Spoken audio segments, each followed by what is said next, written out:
Welcome. It's my great pleasure to kick off the Tayloe Ross Lecture today. And I'm incredibly excited that we will hear from Professor and Scholar Dr. Timothy Snyder. I want to set the stage for tonight's lecture. As the alma mater of the nation, William & Mary has had a hand in shaping and improving our democracy for more than 3 centuries. This university has witnessed multiple wars, pandemics, and every presidential transfer of power. Our community has served the nation in countless ways, recorded and unrecorded. As a campus survey indicated, 97% of William & Mary undergraduates plan to vote in the 2020 election, something to be very proud of. As a public university, our mission is to educate professionals and engaged global citizens. Last year, our nation conducted a deeply contested election, the first election under pandemic. And in that election, large portions of our electorate believed what is being called the big lie, that the outcome was stolen. Timothy Snyder is the scholar whose work put that concept and phrase into active circulation at the right moment this year so powerfully. And he has called for ways to address such breaches in principled actions of individuals, actions of organizations. He's done so at the right moment, as so many of us have sought to understand the unimaginable scenes of violent sedition at our nation's capital, and this week, even as we grapple with senseless violence again. His work can bring solace, it can stiffen our spines. I've been reading Professor Snyder's writings for the better part of a decade. His volume on tyranny, 20 Lessons for the 21st Century from the 20th Century, is one I've turned to repeatedly, memorized passages, and bought nearly 100 copies of and given away because it's a beautiful little chapbook and makes a great gift. So it's fair to say that I'm a serious fan. And if you will indulge me, I'm going to read the 20-chapter title to give you a sense of why this book is so important. They're structured as short, imperative statements. Do not obey in advance. Defend institutions. Beware the one-party state. Take responsibility for the face of the world. Remember professional ethics. Be wary of paramilitaries. Be reflective if you must be armed. Stand out. Be kind to our language. Believe in truth. Investigate. Make eye contact and small talk. Practice corporeal politics. Establish a private life. Contribute to good causes. Learn from peers in other countries. Listen for dangerous words. Be calm when the unthinkable arrives. Be a patriot. As we call ourselves back together again, institutions of higher education are well placed to model and teach civil discourse. We have a responsibility to prepare the next generation of public servants, community organizers, jurists, advocates, diplomats, scientists, and more. These will be the leaders who will carry forward the work to ensure that we, the people of the United States, are continually forming a more perfect, more equitable, and more just union. Strengthening our democracy is not a partisan commitment. It is a patriotic commitment. With that in mind, tonight's lecture launches a new university-wide democracy initiative. Our approach is 3-pronged. First, to gather experts and resources from across the university to elevate democratic theory and practice. Second, to engage our community through partnerships and collaboration. Third, to convene conversations that bolster democratic values and affirm meaningful civil debate. I am so grateful to the Dean of University Libraries, Carrie Cooper, and Vice Provost for International Affairs, Steve Hansen, for leading this effort. With this, we are charting a more inclusive future for our university and for our democracy. William & Mary looks forward to playing a leading role in the national and global conversation to uphold democratic norms and institutions in the 21st century. So without further ado, it's my pleasure to welcome Vice Provost Hansen to introduce tonight's lecture. Thank you so much, President Rowe. As you've just heard, we are really lucky today to have this great lecture from Professor Tim Snyder. Professor Snyder and I go back a ways in the field of Soviet and Slavic and East European studies. I'm more the Soviet side. And it is really just a wonderful moment to welcome him virtually to William & Mary. Although, as we've discussed, we would really prefer to do it in person, and we hope that that opportunity will come later. I am, as was mentioned, Vice Provost for International Affairs and Director of the Reeves Center for International Studies. I should tell you that the Reeves Center is the home of the Office of the Vice Provost, the Global Education Office, the Office of International Students, Scholars, and Programs, and the Global Engagement Team at William & Mary. And together, we work to advance internationalization in all its forms across the university. The Reeves Center was founded in 1989 with a big gift from Wendy Reeves in honor of her late husband, Emory. Emory Reeves was a Holocaust survivor who wrote a really interesting book right after World War II called The Anatomy of Peace. And I think very much in that tradition, this lecture continues the tradition. Let me tell you a little about the annual George Taylor Ross Addresses on International Peace, which this is the series we are enjoying today. It was established to promote peace by exploring and investigating topics of current interest that affect relations among nations, ranging from international political matters to environmental questions, so very broad. Previous speakers in this series have included Ta-Nehisi Coates, Anne-Marie Slaughter, Celeste Wallander, James Goldgeier, Ambassador Ryan Crocker, and many others. Let me now turn to our distinguished guest's biography, and I can't read the whole thing or we would run out of time, but it's truly stunning. Timothy Snyder is the Richard C. Levin Professor of History at Yale University and a permanent fellow at the Institute for Human Sciences in Vienna. He speaks 5 and reads 10 European languages. He's written 10 books. I won't read all the titles. I wish I could. They're all fantastic and they're so wide-ranging, but just to give you a taste, The Reconstruction of Nations, Poland, Ukraine, Lithuania, Belarus, from 1569 to 1999. That was published in 2003. As you heard before, Bloodlands, Europe between Hitler and Stalin, which really was a game changer in the field of genocide studies and that period of 20th century history. That was came out in 2010. Thinking the 20th Century, co-authored with Tony Judt, the late Tony Judt, in 2012. Black Earth, the Holocaust as History and Warning in 2015. The book you heard from President Rowe earlier on tyranny, 20 Lessons from the 20th Century from 2017. And his most recent book, Our Malady, Lessons in Liberty from a Hospital Diary, 2020. He's also co-edited 3 further books, written numerous articles and op-eds.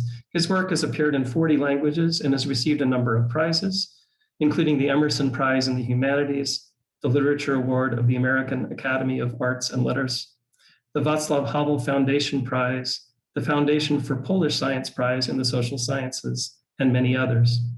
Snyder was a Marshall Scholar at Oxford. He has received the Carnegie and Guggenheim Fellowships, and he holds state orders from Estonia, Lithuania, and Poland.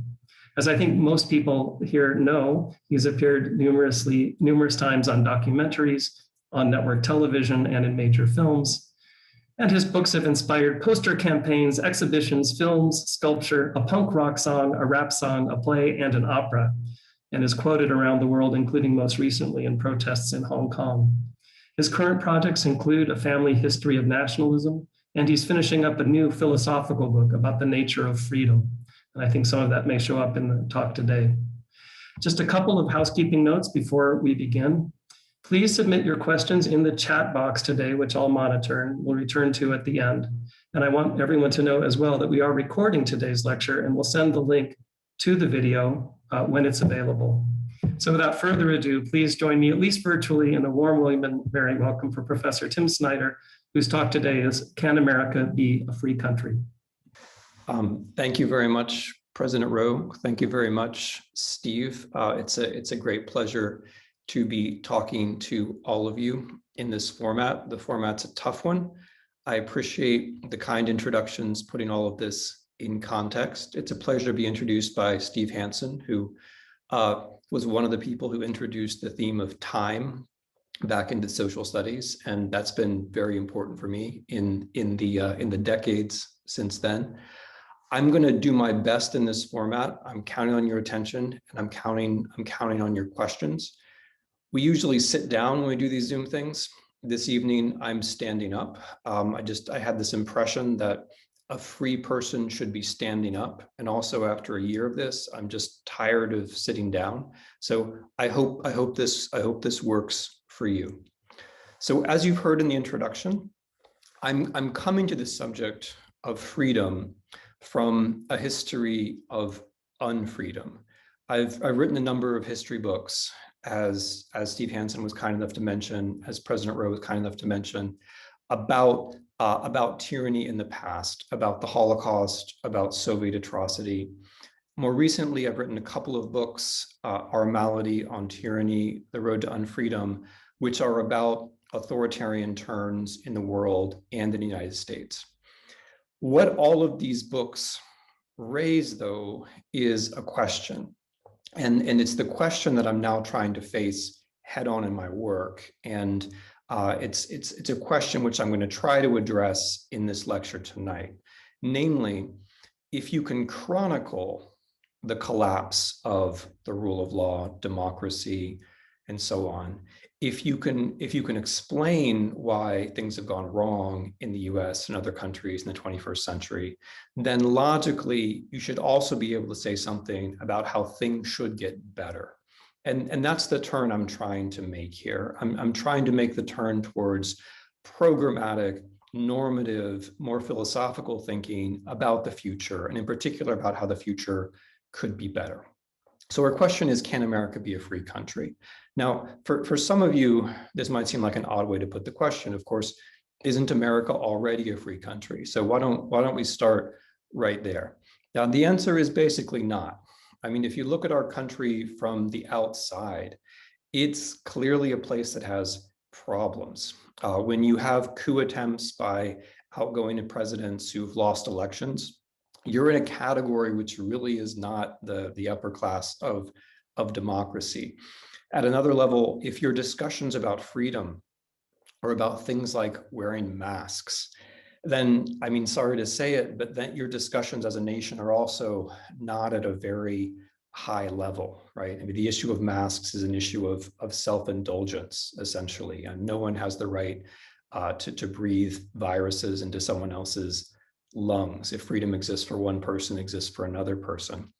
Or, you know, if we think about very recent events, the storming of the Capitol, or the big lie which was behind the storming of the Capitol, these are symptoms of rather deep problems.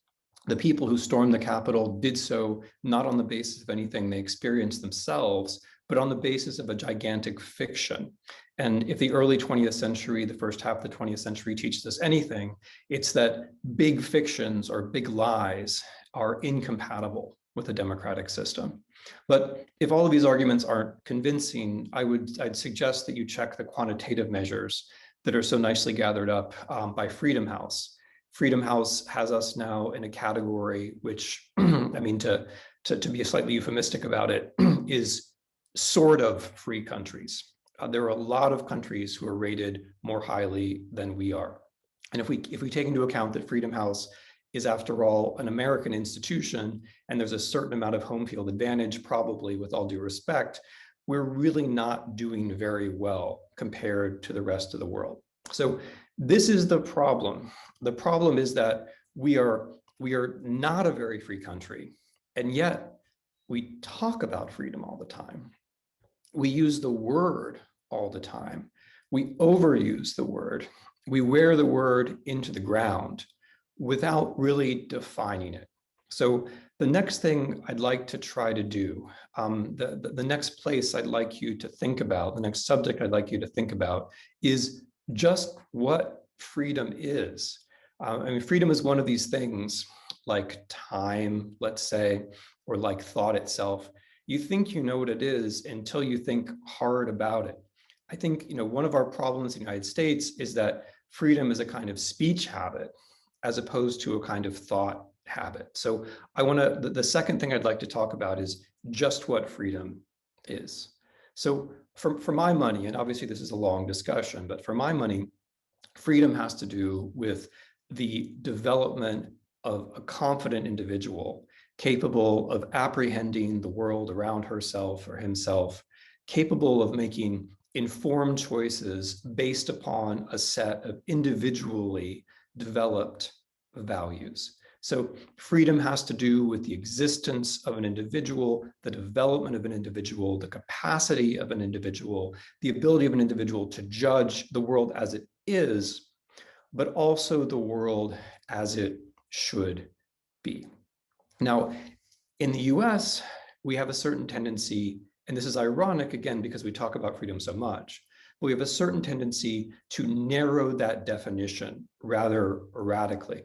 We tend to think of freedom only in terms of what some people like to call negative freedom. That is, you're free if you're not being oppressed. Of course, not being oppressed is very important, but not being oppressed is only part of being free. Not being oppressed is one way that you're not free. It's being prevented from being free by an outside actor. And of course, it's easiest to see unfreedom when it involves barbed wire at a concentration camp or bars in a prison. Then it's easiest to see. But that's not the only source of unfreedom. Becoming a free person, to put it a different way, is not as easy as not being behind bars. It requires much more than that. Freedom is not a negative concept. Freedom is a positive concept. Being liberated from oppression is not the same thing as becoming a free person. It's a necessary but not a sufficient condition. What I want to suggest throughout this talk, this is where I'm going to begin and where I'm going to end, is that freedom has two sides. And in the US, we lean very hard on one side.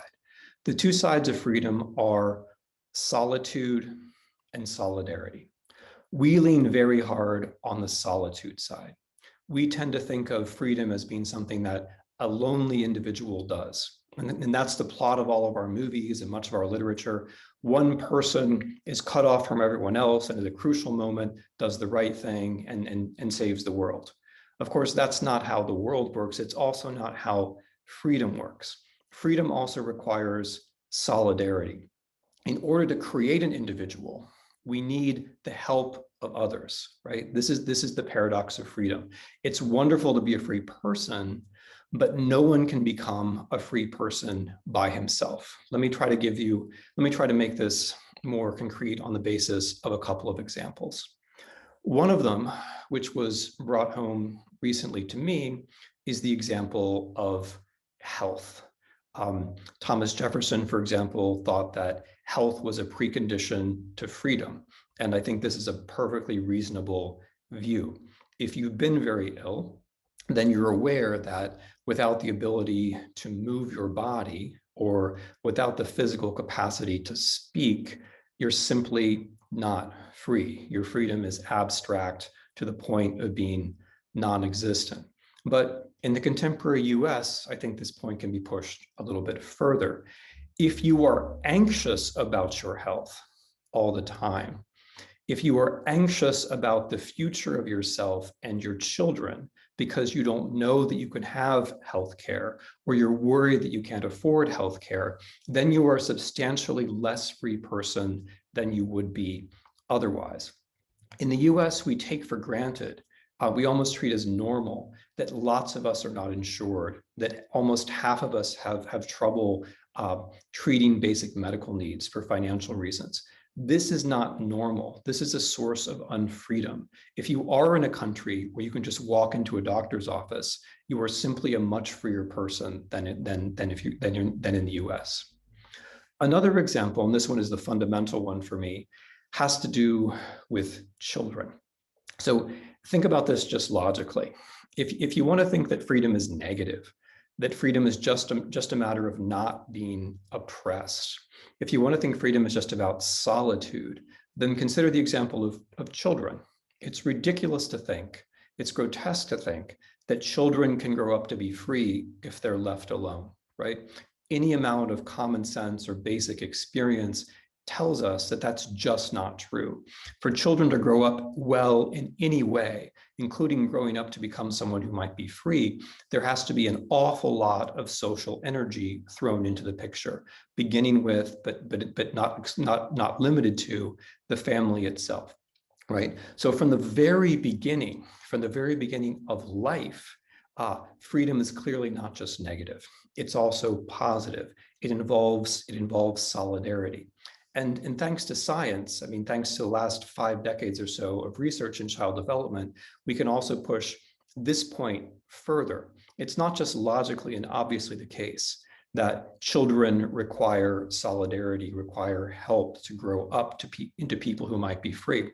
We also know a great deal now about the specificities of the first 5 years of child development.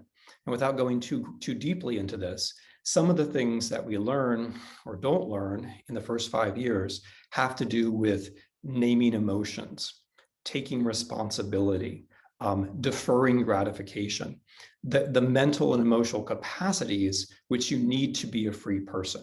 Because of course, a free person is someone who, an unfree person is someone who is easily manipulated, who gives in to emotions, who's unable to discern exactly what is being done to him or her, right? So we can say very specifically now, on the basis of what we know about the first 5 years of life, that if you want to build a free people, you have to start with investing a great deal in children. Now, I'm giving that here as an example, I think it's a very powerful one, of this basic point that freedom has 2 sides. On the one side, we want to have individuals. We want to have people who can take responsibility. We want to have people who can act alone. We want people who are proud. We want people who are confident. We want people who can tell the difference between what's real and what's fake. On the other hand, if you're going to create those people, if you're going to have those people in your society, you have to invest. You have to have institutions. You have to have other people who are involved in this project. That's the paradox of freedom. The paradox of freedom is that it's a collective project with individuals as the outcomes. Now, this has, of course, a political implication, at least an implication for the way we talk about politics in this country, the way we talk about freedom in this country. And I'd like to spell that out now. In our country, it's generally the case, not entirely, but it's generally the case that the language of liberty and freedom is the language of the right. Fine. It's also generally the case that the language of solidarity and institutions in the future is the language of the left. Okay, that's fine.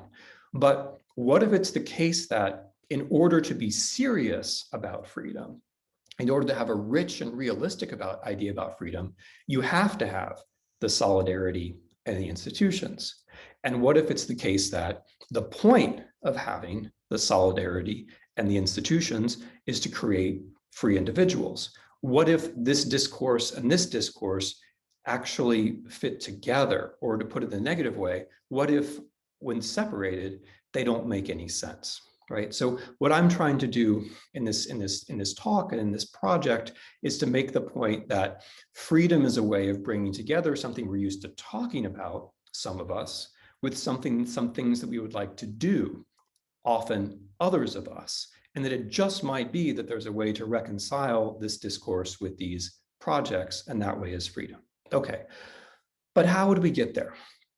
First, there are a couple of things that we have to be able to avoid. So I'm going to talk about a couple of wrong turns here that we make every day, I believe, and that we'll have to resolve. And then I will close by talking about what I think are the right turns, some of the things that we should be able to do and could be able to do. So the first wrong turn, the first big mistake I think we make in practice every day is a displacement. A displacement of the word freedom, a displacement of the adjective free. Now, this might not seem like a big deal. Why does it matter how we talk? Of course it matters how we talk.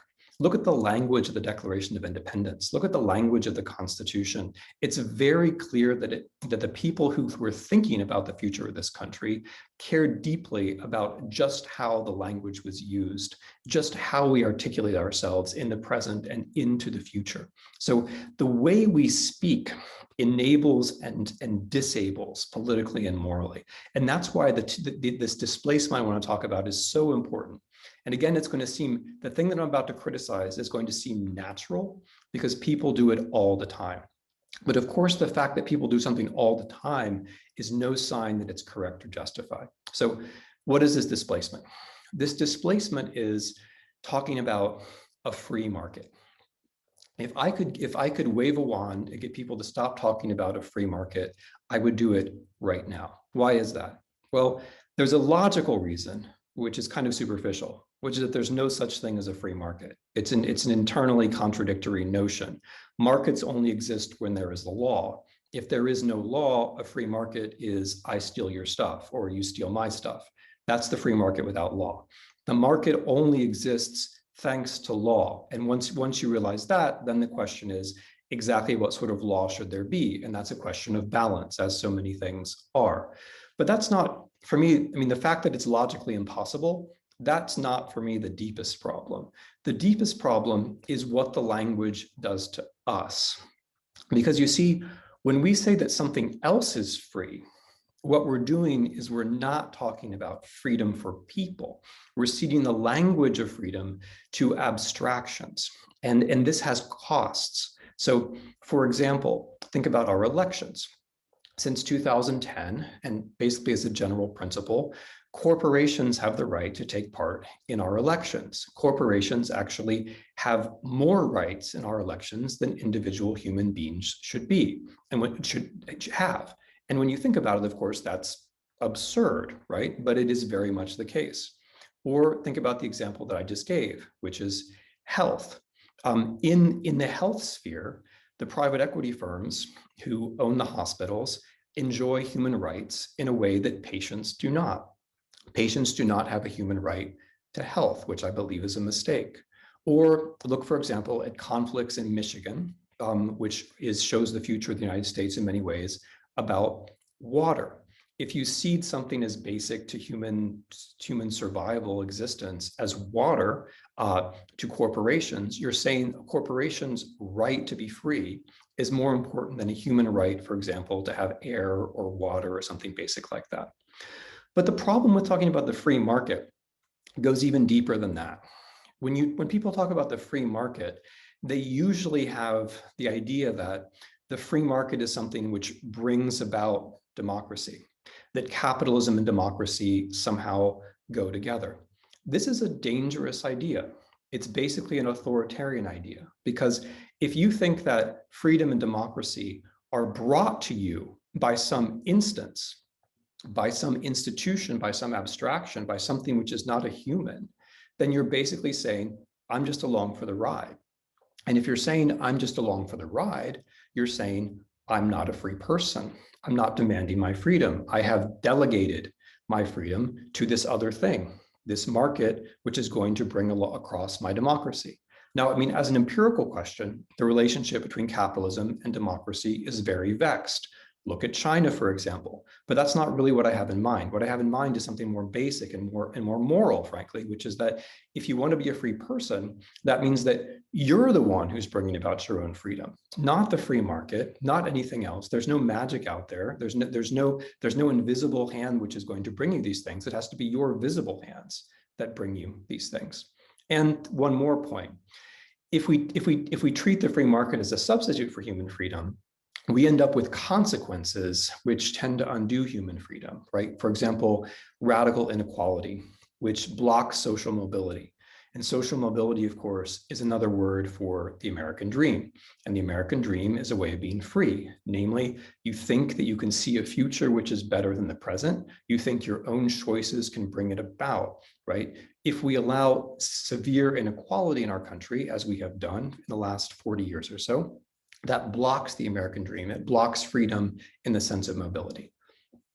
Okay, now let me try to point to a second displacement, a second way that we talk about freedom or use the word free, which I think is a mistake.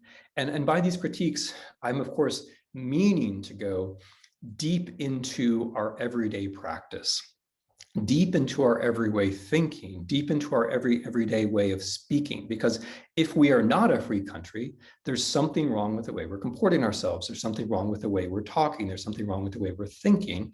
And the way to get at this is by way of critique, right? Not by humoring us, not by talking about how wonderful we are and so on, but by critique. And critique means noticing the habits, noticing the things that we take for granted. So I think the second one might be even more radical than the first one. The second one I want to go after is free speech.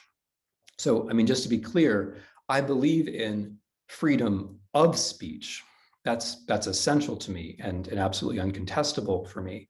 But the phrase that I worry about here is the phrase free speech. And the reason why I worry about free speech is that it's not the speech that's free, it's the speaker that's free. Now, this might seem like a subtle distinction, but it has in our current world, in our 21st century world, this distinction has huge consequences. Why? Because the vast majority of utterances in our world are not human at all. The percentage of communication which takes place now in our world, which is human as opposed to digital, is tiny, which means that when we talk about free speech and don't talk about free speakers, we very quickly find ourselves in disputes that are not really about human beings, but are really about venue for algorithms. So the question about, for example, whether Mr. Trump should be on Twitter or not is not really a free speech question. It's a question about what algorithms are doing, which is not the same thing at all. And this is worth thinking about. So there's a deep value question under this, which I want to stress. Often when we talk about free speech, and this is a sign of our decay and a sign of our problems, when we talk about free speech, we mean like my ability to annoy you, your ability to annoy me, right? My right to have some kind of emotional, or even guttural reaction to things, and my right to make you hear it, right? But that's not really what free speech is about. I mean, free speech, of course, includes that, but free speech has a human purpose, or really has two human purposes. Purposes, by the way, which were understood by the framers when they wrote the First Amendment. Those two purposes, those two values are truth and risk.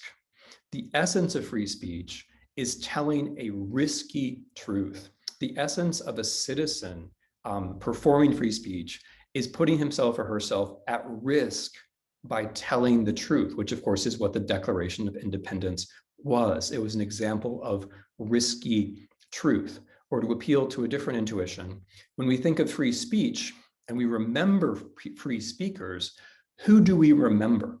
We don't remember the people who are momentarily annoyed. We don't remember the people, who came to a campus or who came to some other venue to say something provocative. Those people are going to be quickly forgotten. The people we remember are the Solzhenitsyns.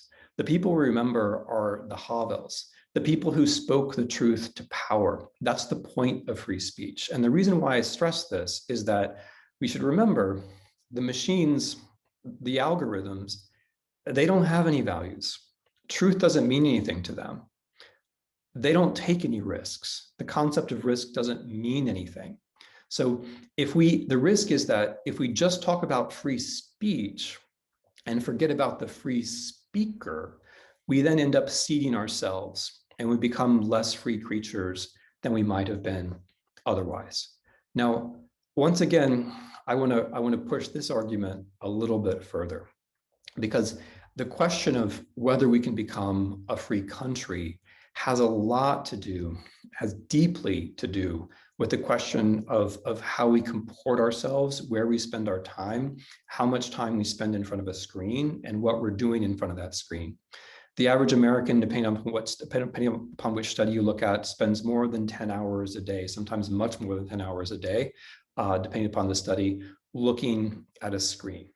And the screens, or at least certain parts of what we see on screens, are deliberately designed to make us less free as human beings. Now, again, I'm running against our intuitions. We want to think that when I'm moving the mouse, or when I'm clicking like, or when I'm taking part in some A/B test, I'm free. I mean, certainly Facebook would like for you to believe that.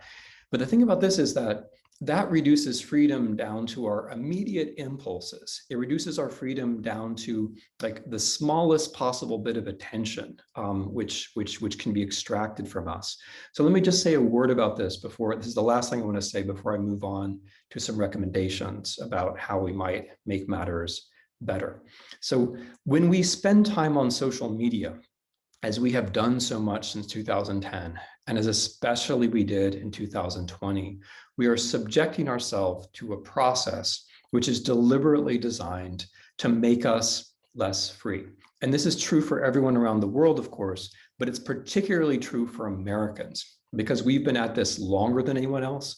And we have the ideology which makes it seem like staring at the screen at social media is actually free, right? We have the deepest problem.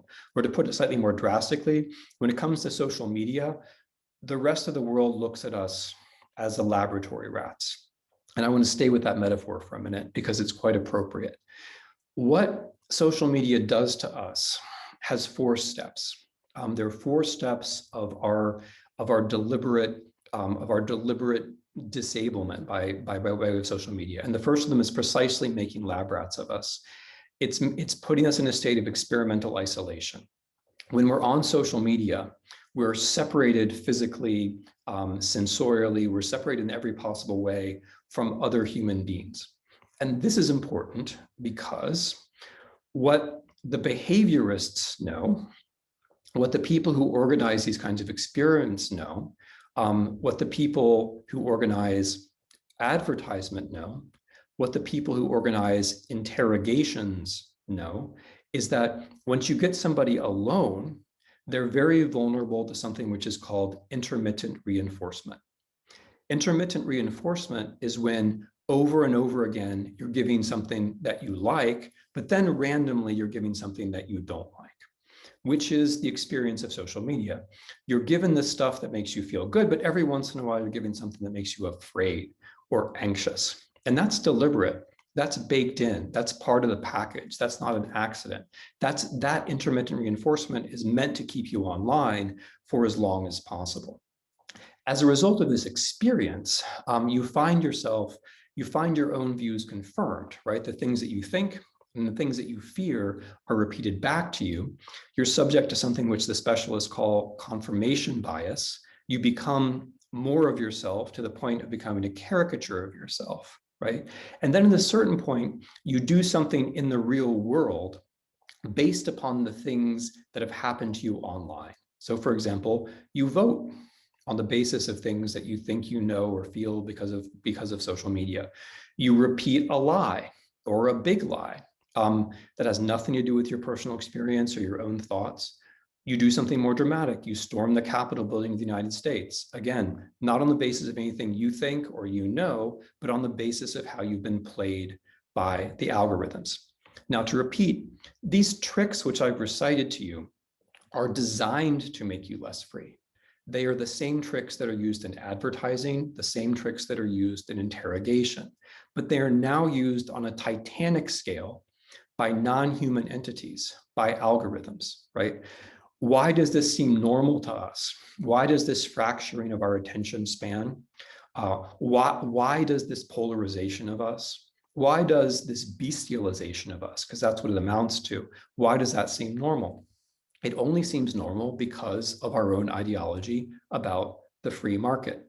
The evolution of us as citizens into viewers of targeted advertisements is only really possible because of the notion of the free market, because we accept that freedom should be attached to the market and not to ourselves.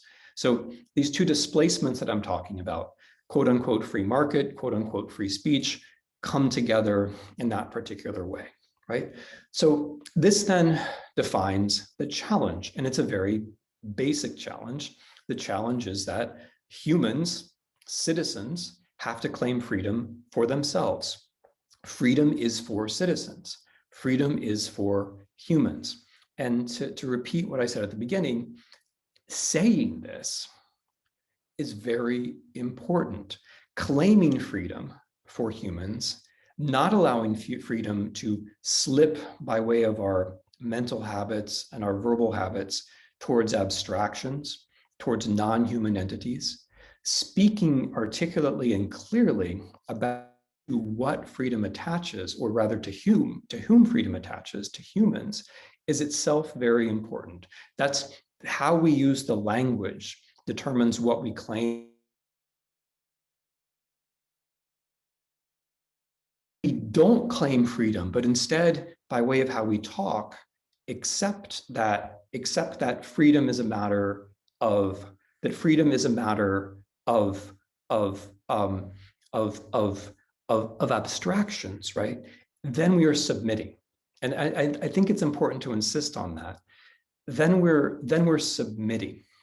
If we say that it's not us who are free, but it's the market, it's speech, it's some other abstraction, that's the beginning of submission. When we talk like that, we're beginning to submit. Freedom only really belongs to people or to thinking creatures. It doesn't belong to other entities. It doesn't belong to algorithms or firms. And this, of course, brings me to the problem with the title of my talk, which is that, okay, if that's true, we couldn't really say that America can be a free country because freedom only attaches to people. But what we could have is a country which creates the conditions for free people, right? We could have a country, if we believe in freedom, if we claim freedom, we could have a country which creates the conditions much better than it does now for the development of freedom among people. Okay, so what then would those structures be? What then would those structures feel like and look like?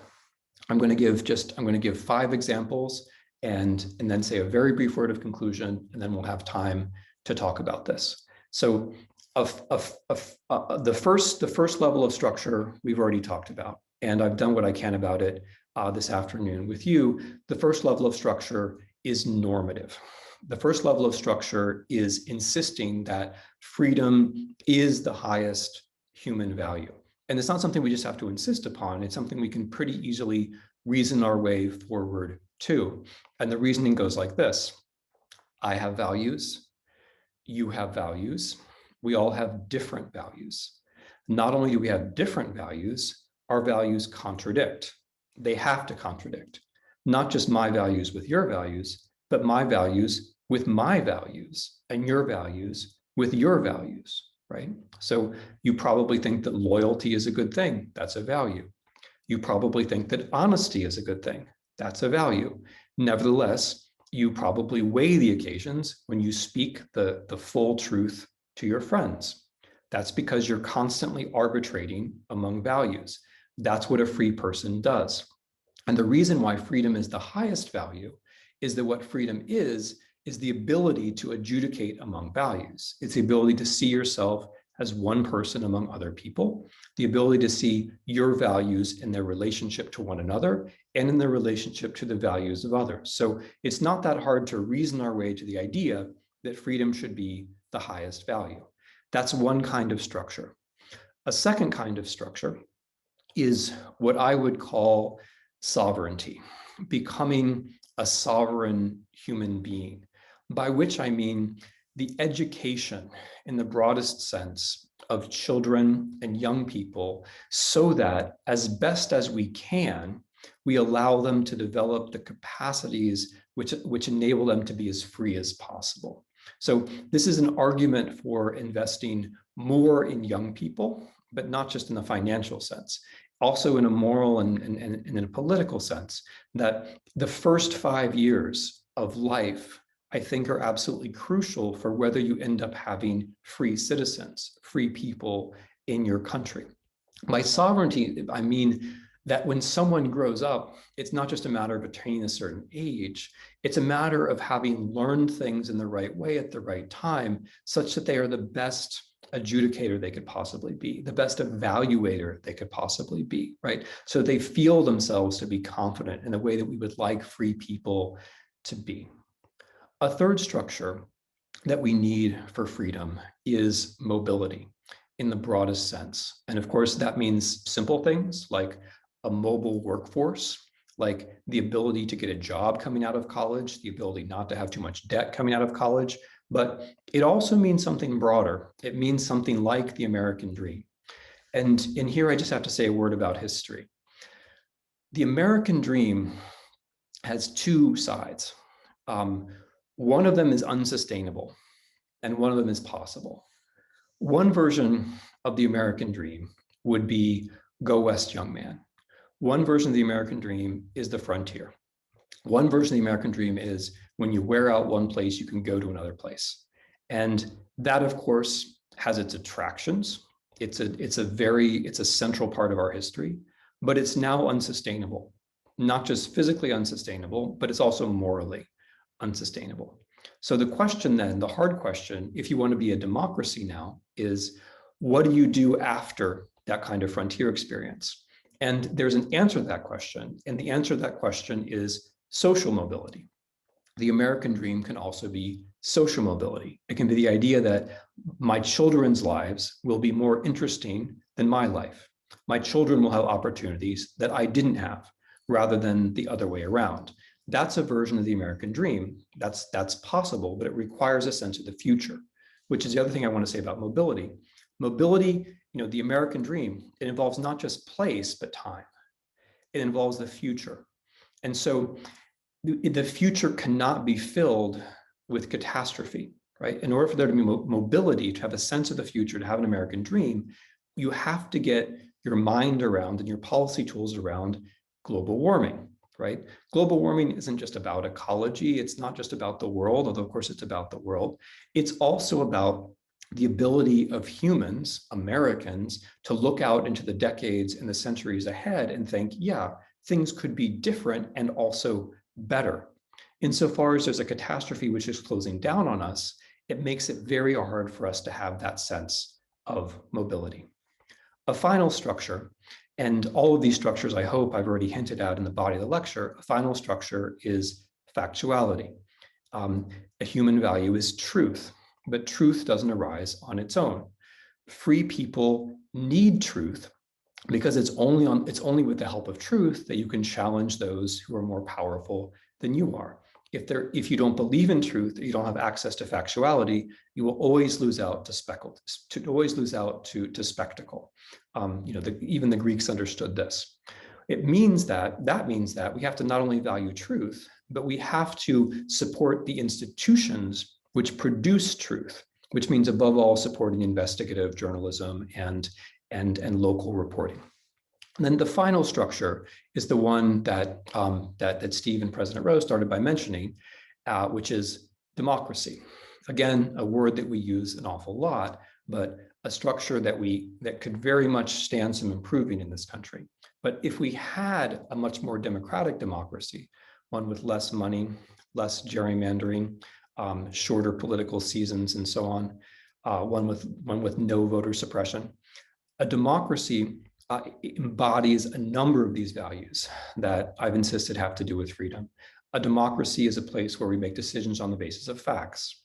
A democracy is a place where we make decisions in time based upon the past, looking towards the future.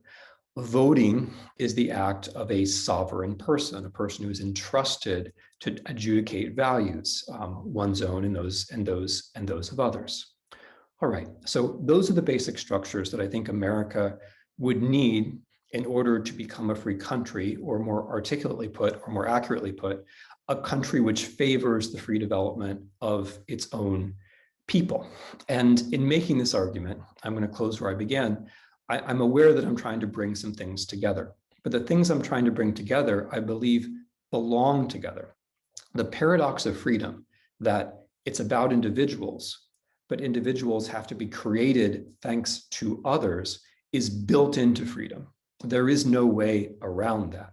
And if that's true, we have to accept, and we should accept, because it's a nice idea, we should accept that we need a little bit less solitude and a little bit more solidarity.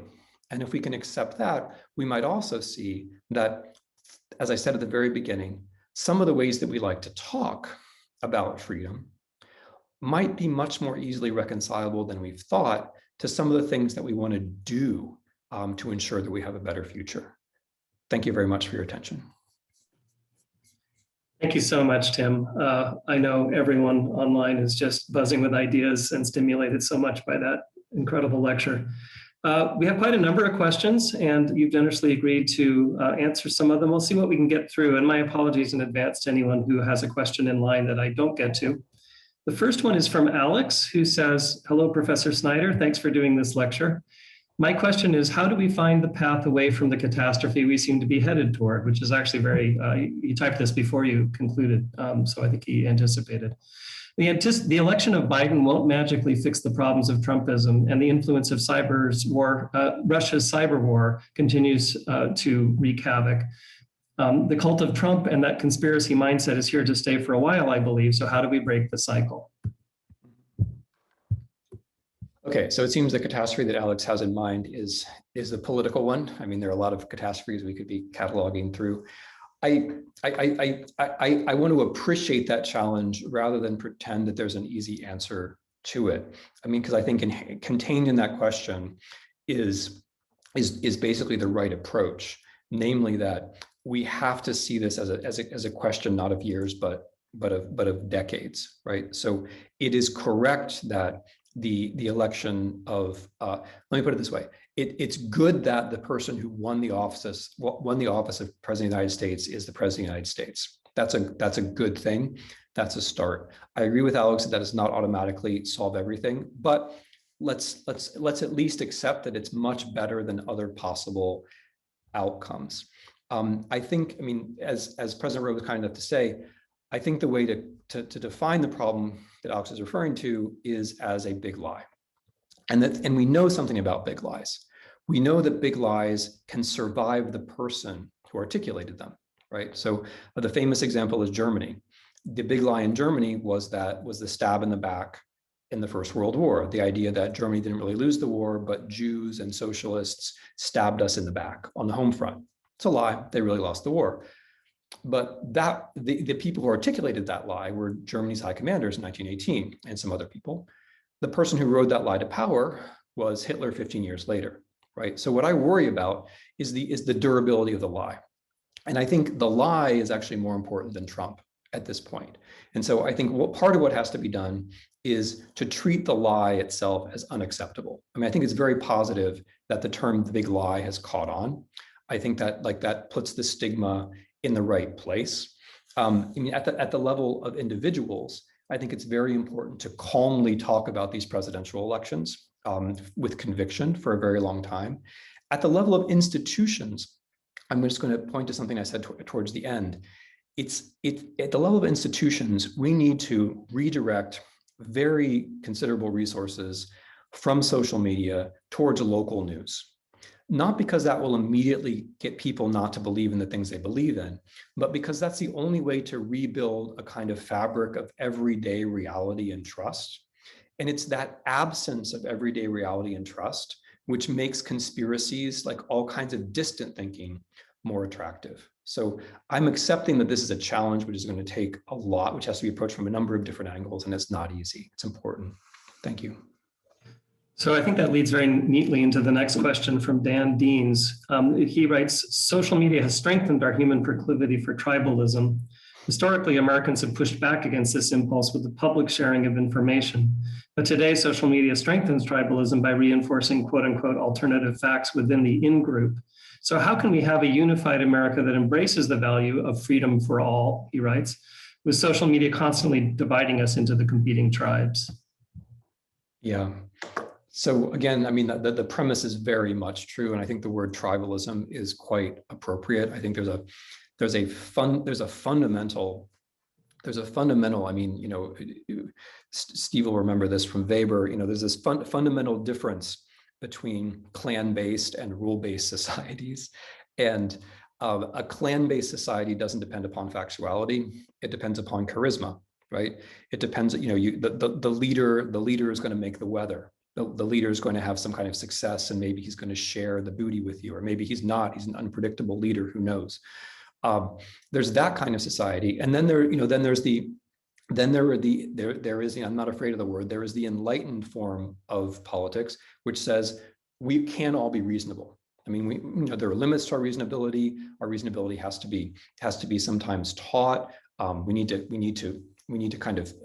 to sometimes bring it out one from the other, but we can try to be reasonable. And the way we can be reasonable is by accepting that there's a world of facts around us, right? That's the starting point. I realize this is the starting point of the question too. I'm just going to put it in a slightly different way.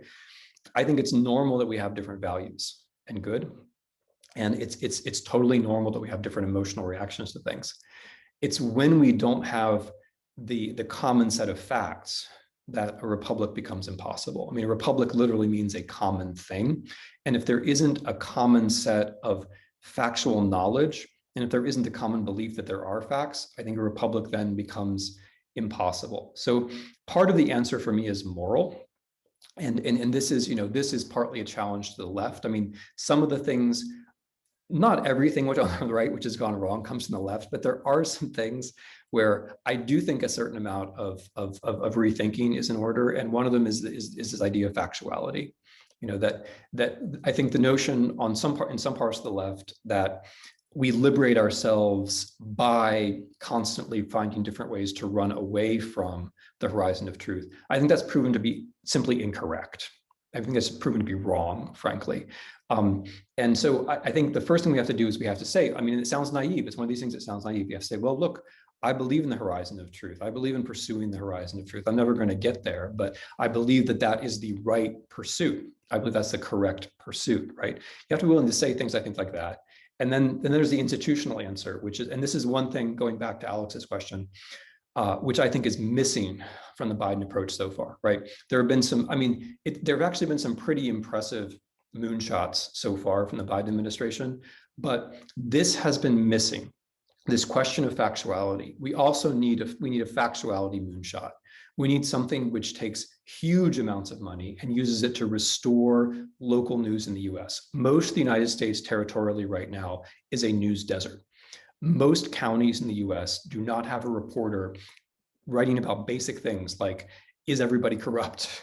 Is there mercury in the water, right? These basic things. And when you don't have that level of checks, you can't have a democracy. And when you don't have that level of checks also, I mean, this is the point of both questions in a way, when you don't have those checks, then it's much easier to be tribal. Because if we don't you might be a Republican, I might be a Democrat or whatever, we might have different opinions about Washington. But if we don't have the facts about whether there's mercury in our water, then we really have nothing in common. There's nothing to talk about, right? So that fact production, I think, is that's the next political big project that we need. So the next question is from Maya Birklacic, who asks, in your opinion, how does the prevalence of solitude as opposed to solidarity in the American concept of freedom influence the American body politic as well as the American notion of the nation state, given that both are dependent on the notion of solidarity, which we underemphasize? And I think implicit in that is a question about how you rebuild a conception of American identity when solidarity is sort of absent from the freedom lexicon. Yeah. No, that's a really wonderful question, because it gets precisely to this tension, which I think is unavoidable. I mean, I think it's, as a practical matter in the US, we're not going to be able to formulate big political projects on any other basis than the basis of freedom. And I also happen to think, that that's also ethically right. I mean, I believe the argument that I made, about it being the highest value. So that's one side of the issue. And then the other side of the issue is, what do you do about the solitude, right? What do you do? And when people are lonely, and this goes back to tribalism, it's not that they just stay by themselves, it's that they lurch towards different kinds of collectivities, right? They lurch towards the things which seem to be most elemental. So a classic example of this is union membership and racism. When you break down unions, I'm talking about labor unions now, right? When you break down labor unions, you're breaking down one form of human association. And in the US historical setting, one form of association which actually got white people and Black people together. If you break down unions, and there's a bunch of research about this, you end up with people who are lonelier, but you also end up with people who are more likely to express racist attitudes, right? And so that's an example of how, it's not that you give up on collectivities, it's that you fall into a different kind of collectivity, a more abstract one. Because the racial one is pretty abstract, as opposed to these are the people I work with, these are the people I bargain with. They're in some sense on my side, right? And racism and alienation go, I mean, there are very strong historical roots of American racism, of course, as well, but the alienation in front of the computer contributes to racism because the social media, I'm afraid, I mean, it's sad, but they pick out when you're a racist, right? You may not know you're a racist. You may deny you're a racist. I mean, America's in this funny point where we admit there's racism, but we're a little bit tougher on, we have trouble seeing actual racists. There's racism, but no racists. But the social media is ruthless in this way. It can tell if you're racist, and it picks on that, it pulls on that, it makes you more, and that's another way that being alone with the computer in this kind of artificial laboratory setting leads to less solidarity. So, I mean, part of the argument for me, Maya, is making the argument that like solidarity isn't the opposite of freedom, that solidarity actually has to do with freedom. And there's a powerful historical example of this in Poland in 1980 and 1981 that might be worth resuscitating. And then, I mean, and another way to think about it is that once you start getting a little bit of momentum going, right? Like if you can get labor union membership up from 6% to 12%, if you could get healthcare, in this country into a situation where everybody has access, then the argument starts to make more sense, because then people realize, aha, I actually do feel better in this setting than I did before. Well, it's perfect. There were a couple of questions from people asking about racism, so I think you've answered those directly as well. And I'm tempted to skip ahead to a person who asked what the influence of Leszek Kolakowski is on your thinking. But maybe we can keep that and just keep it in mind if you want to sneak it in somewhere, because it's not actually the next one in line. So here's Scott, who asks, how do you explain, maybe related, how do you explain the phenomenon and alarming expanse of right-wing, white, self-identified Christian America's embrace of Vladimir Putin and Russia as the seeming avatars of white rule and white support superiority and saviors of quote unquote freedom, when both stand almost preeminent as symbols of oppression to the rest of the Western world? And I'll leave it at that. It goes on, but I think that's the crux of the question. Yeah, I mean, okay, I'll start with Putin. I mean, there's a necessary condition here, which is that Putin himself is white, right? I mean, obviously, race in Russia is not the same thing as race in America. I mean, you talk about a white person in America, it's not actually the same thing socially in other countries. But if I mean, just to make an obvious point, if Putin were an African leader, this would not be happening, right? I mean, from a distance, there are a lot of American racists who look at Putin and they see him as another great white chief, right? And that's only because of the way he looks. I mean, people in America don't remember, or racists in America don't realize like how close a number of Muslims are to the center of power in Russia, or they don't realize to what extent Russia is a Muslim country. These things just get mixed. Part of it, I mean, moving from necessary conditions to like actual causation, part of it has to do with an act of solicitation. I mean, there's a campaign. The Russian state reaches out to the far right, not just in the United States, but in all of Europe, with various degrees of success. But it's a general campaign. And then I think a part of it is style. I mean, it's Putin. I mean, not Russia. Russia's. I mean, it would be great if we could have some kind of exchange program where we could send 1 million volunteer American white racists to Russia for a year and see how they like it. But from a distance, like Putin himself has a certain kind of charisma, and this way he's like Trump, in that it's like it's all about him, and he can do whatever he wants, and like he's a cowboy and he can lie if he wants, and that has a certain appeal. I mean, that has an appeal to a certain kind of, I would call it fragile masculinity, right? Where like you can't do it yourself, but you kind of like the idea that somebody out there can do it. So I'm going to try to keep it short so we can get to Leszek Kolakowski. Okay, here's a question from Yangnan Lu, who's interested, other than algorithms, aren't there traditional ways that you can also have deception instead of freedom? For example, bad journals or bad newspapers can also deceive people. So, would that necessarily be a solution, just to expand those more traditional outlets? Yeah. I mean, also bad radio and bad television, and I'm glad of the question, because we also do. There is such thing as bad local news, or rather fake local news. So that is to say, news which pretends to be local, but which actually comes from a corporation based in another state, right? That runs rampant in the US. So let me try to be more specific. I mean, what I have in mind is investigation. So I don't have in mind paper I don't even have in mind that its location is local. What I have in mind is the job of the human being who goes out and investigates. So it's reporting if a human being gets up out of the chair and goes out and asks and finds things out, right? That's the minimal definition of reporting. And by that minimal definition, almost none of what we call the media in the US is actual reporting, right? We have a tiny amount of fact production, which is then churned into a kind of postmodern American cotton candy every day by way of the internet and by way of the 24-hour news cycle, right? And what we need is more of the facts, right, and less of the churning. So I agree. I mean, the newspaper itself is not, but investigation is, and we need to tilt the rules of the market so that, or just tax the social media companies so that local news becomes profitable, or to be more specific, so that becoming a journalist, an investigative journalist, can be an attractive way of life, right? Because right now it's only people who are willing to make sacrifices who do this, right? And that's not what you want. You want this to be a profession, because civil society depends upon this being a profession where you can make a decent living, where you have some kind of professional status.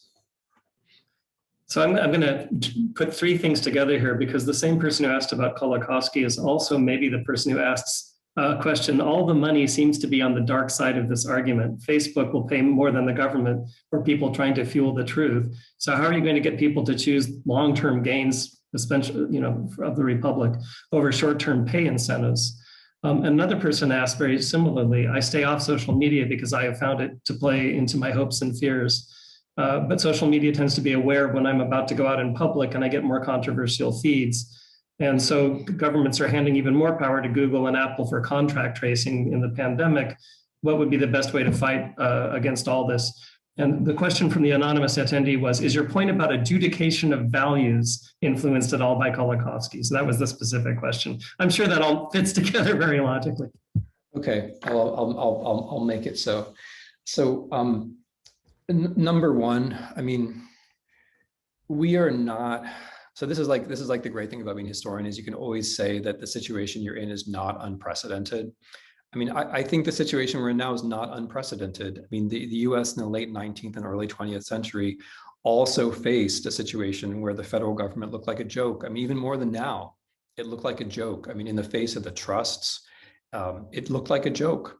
But nevertheless, we passed laws which allowed, we passed the antitrust laws, which allowed us to make our capitalism more sensible and more competitive. And the funny thing about those laws is that they're still on the books.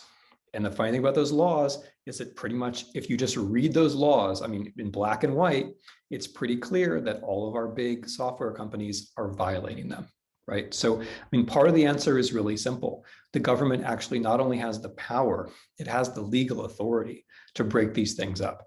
And for us, I mean, part of making that possible is for us to recognize that it is possible, not only possible and desirable, but historically it has a precedent, and that precedent is generally regarded as good. And then if you want to go into the theory, I mean, Friedrich Hayek, who I reread for the purposes of this project, and with whom I disagree about a number of things, of course, but I mean, Hayek says in very strong terms that you have to break up companies like this.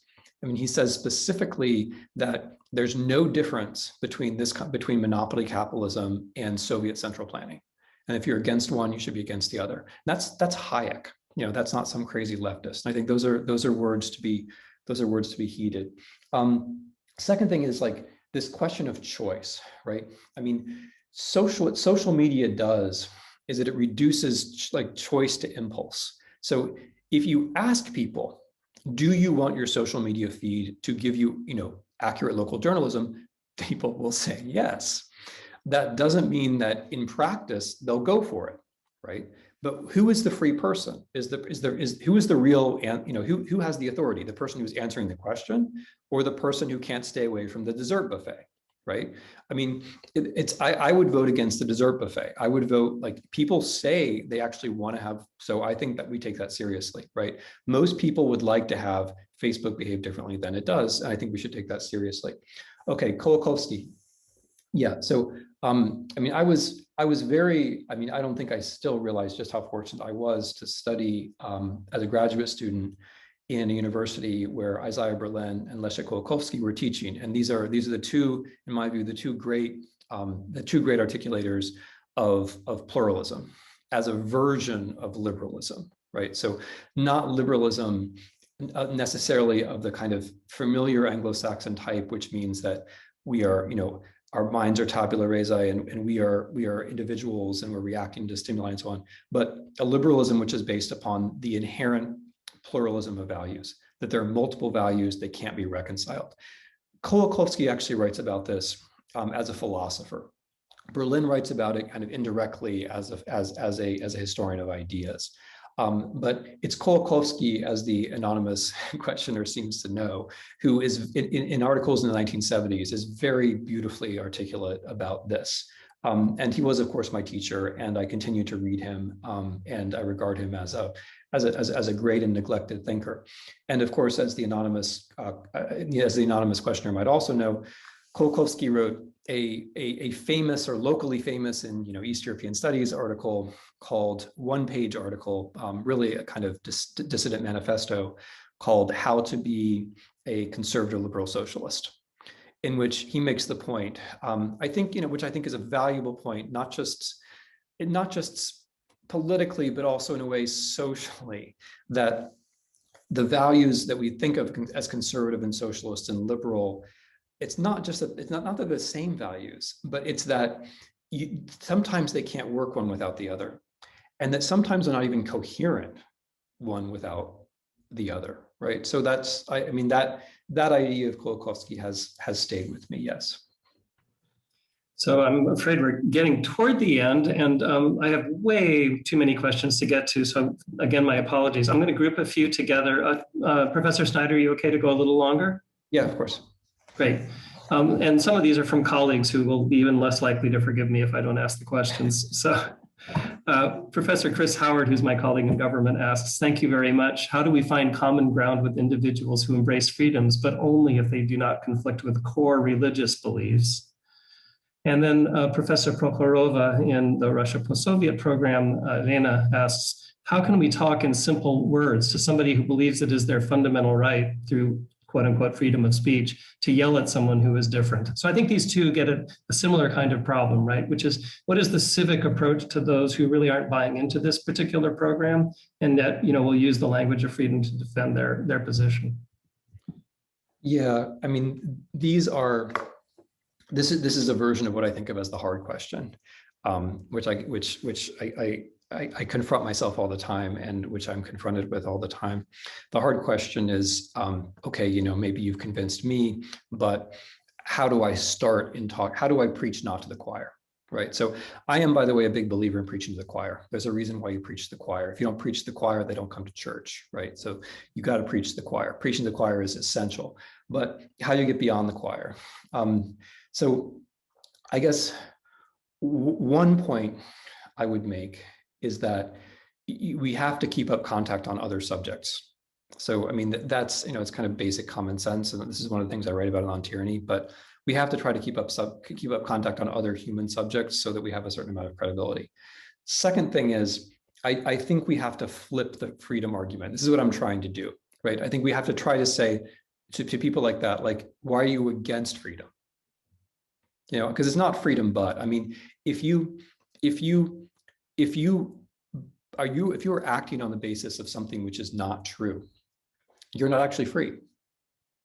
I mean, we're all, in Soviet scholars here. So, I'll cite Mikhail Bakhtin. Like, if you believe, if you act on the basis of somebody else's untruth, you are a creature of the other person. You're not in fact free, right? So if you're a believer in the big lie, you're not free. You might think you are, but you're just not. Right. And so I think we have to flip the argument. If someone is yelling at someone else because they're different, they're not being free. You're not actually, I mean, I think you're not actually free to be a racist. I think if you're a racist, you're not free. If you're a racist, you've been duped, right? You're somebody else's dupe. And so I think it's not easy, but I think that's a different place to start the conversation from.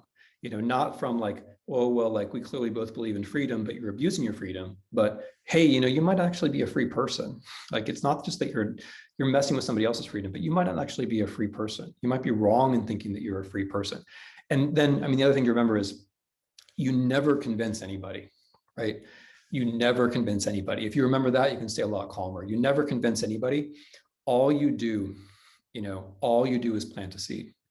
And then maybe the rain comes at the right time, and maybe other good things happen and maybe that seed grows, but all you ever do is plant a seed.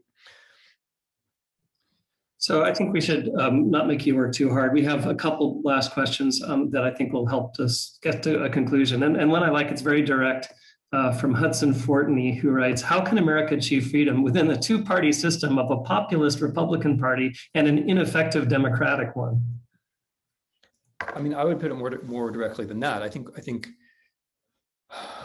we have it's not just populist. I mean, we have a Republican Party, which I think has an addiction problem.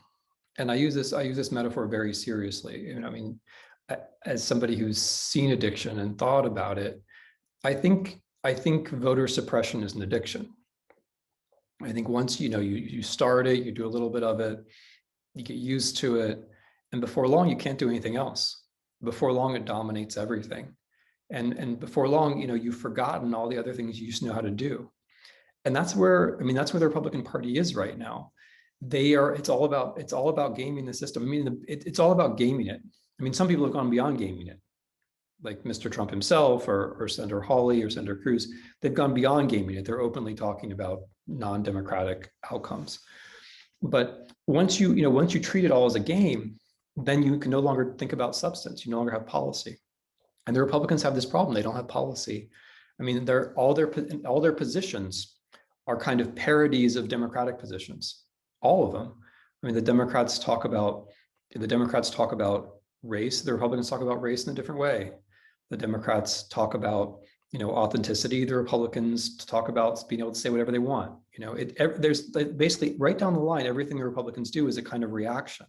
And that's, or as people in Ohio put it to me, like, it's all about owning the libs. But like, owning the libs that's a reaction. You're just reacting to the other side. So I don't think it's not just they're populist. I think it's that our system enables voter suppression, and voter suppression is an addiction. And it's incompatible ultimately with democracy. And we've seen just how close we could come because, January of 2021, or, the second half of 2020, early 21 is all about voter suppression. I mean, it's Trump trying to make the case that more votes should be more suppressed so the right people can stay on top. And of course, the votes that should be suppressed are the ones in Milwaukee and Philadelphia and Detroit, i.e. the Black people. Right, which is the deep American tradition, saying fraud, you mean Black people. So I mean the Democrats. I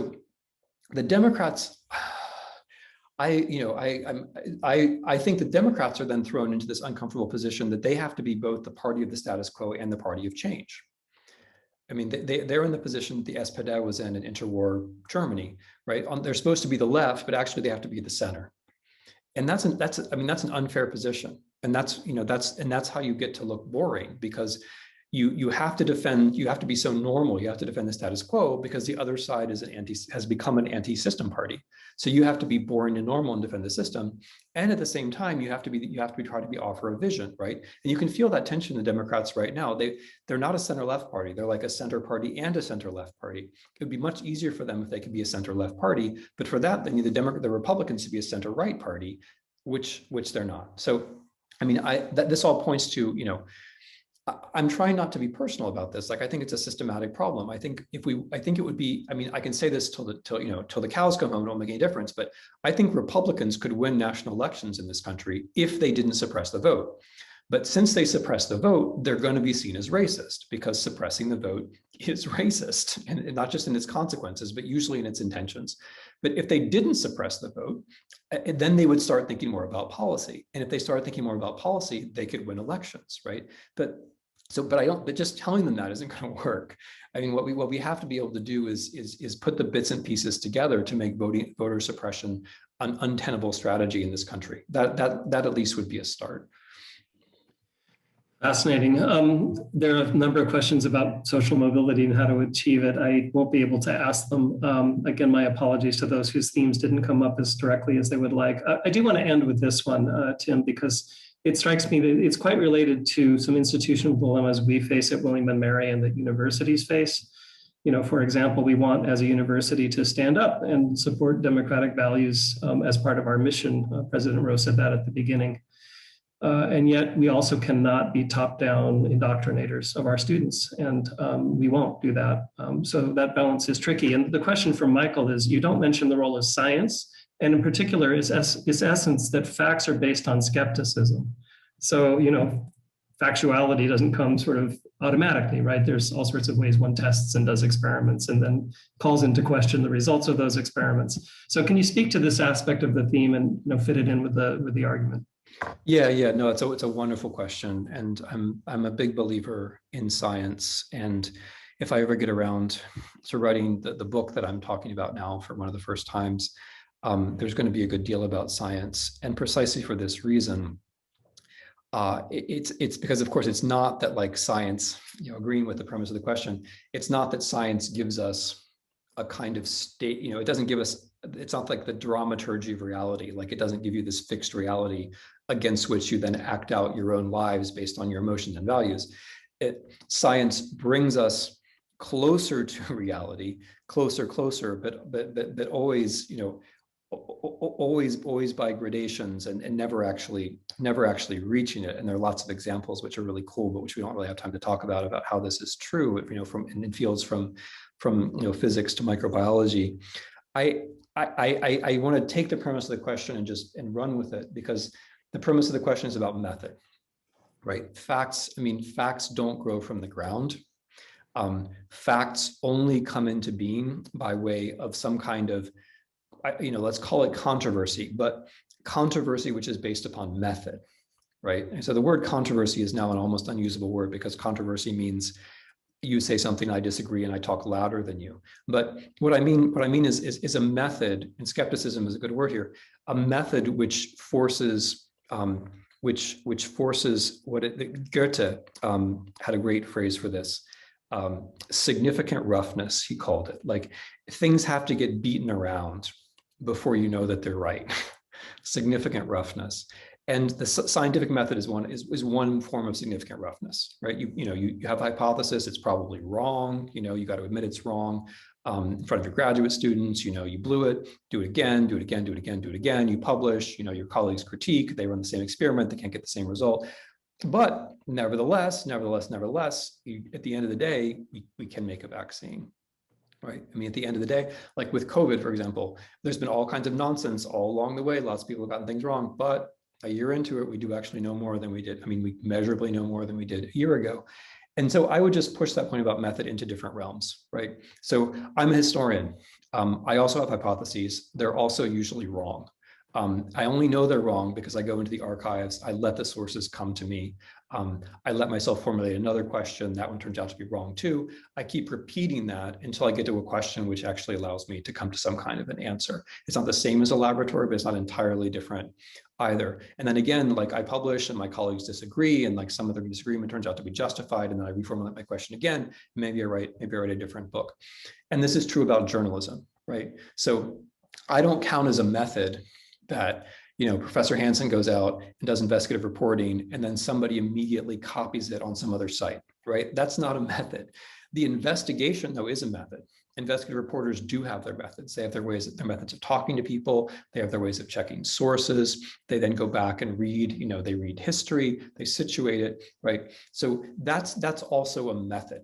And so here, I'm agreeing with the premise of the question. I just want to extend it, because it's, I mean, and then going back to the way Steve phrased this question, it's not that we need to have a magic wand and say the scientist is an authority and the historian is an authority and the journalist is an authority. It's that we have to appreciate that they have methods. I mean, there was a reason why we use the word discipline, right? That they have methods that they go through, and those methods are productive of factuality, right? Not in a magical way, but in the end, in a measurable way, and in a meaningful way. So I appreciate this. I mean, we can't we really can't do without the science. I didn't talk about global warming that much, but the global warming is a wonderful example of a lot of the theses I was trying to introduce here. It's an example of how we need a sense of mobility to be free. I think global warming is crushing us. I mean, even the people who pretend not to believe in it, I think it's crushing them. It's crushing all of us. But it's also an example of how inequality crushes factuality. Because, you know, in 1959, Edward Teller was talking about melting ice caps. In 1962, the American Petroleum Institute was warning of the dangers of global warming, right? In 1988, George Bush talked about turning the White House effect against the greenhouse effect. This stuff has been known for half a century, right? The only reason there's controversy, again, using that terrible word, about global warming is that a few very wealthy people have chosen to make it controversial. That should not be able to happen, right? And global warming is an example of how you can't do without the science, but the science doesn't defend itself, right? There has to be an ethic of factuality. There has to be a kind of active defense of factuality. You have to be, and the reason you need an ethic is that, and this is like where like your question and my position kind of meet, you need the methods, but you also have to have the way of talking about it. You have to have the ethic, because you run up against people who are just flat out liars. And what they will do, you know, their method, and this was true of tobacco too, as you know, you know better than me, what they do is they just try to undermine like science in general. They say, well, it's just like, it's an opinion like other opinions. Like, you think it causes cancer, but I don't think it causes cancer. You think, you know, this causes global warming, but I don't. Everything becomes an opinion. So you have to have the method, but you also have that kind of, you have to have that kind of edge. Like, you have to have that kind of moral defense of the method, where you say, look, this is a method, but it's a method that actually gets us to something. And that something is truth. It gets us closer to truth. So that's, I think it has to be encased in that as well. So thank you. I agree very much. That's a terrific answer, and I think a really great place to end. I want to mention that Maya, who asked an earlier question, had written in and said that she's actually in Europe with classmates and I think some faculty, and was there at the Institute for Humane Sciences in Vienna when you were there. So she wants to pass along her greetings. And President Rowe also told me to thank you very much. She had to, of course, as the president of the university, to go to something right afterward. But everyone I know has benefited so much, Tim, from this talk. I personally have benefited a lot from it. And we just really appreciate your contributions right now. It's so important. You're welcome anytime at William & Mary. As you can see behind me, it's quite beautiful here. But we will do that in the future anytime you'd like. So please join me, everybody, in a warm welcome once again, or a warm thanks for Tim Snyder's great talk. And with that, we'll close the recording. Okay. Thank you, Steve. Thanks, everybody.